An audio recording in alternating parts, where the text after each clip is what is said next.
ದೇವಸ್ಥಾನ ಕಟ್ಟಲಿಕ್ಕೆ ನೀವು ಯಾರು ದಾನ ಕೊಟ್ಟಿರಲ್ಲ, ನೀವು ದಾನಿಗಳು ಬಹಳ ದೊಡ್ಡವರು ಅನ್ನುವಂಥದ್ದು ನೆನಪಿಟ್ಕೊಳ್ಬೇಕು ಅಷ್ಟೆ.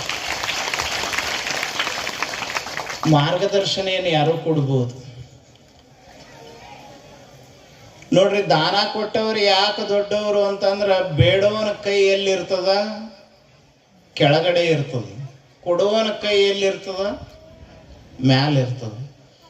ಕೊಡುವವನ ಕೈ ದೊಡ್ಡದು, ಅವ ದೊಡ್ಡವ, ಇಸ್ಕೊಳ್ಳವ ದೊಡ್ಡವ ಅಲ್ಲ.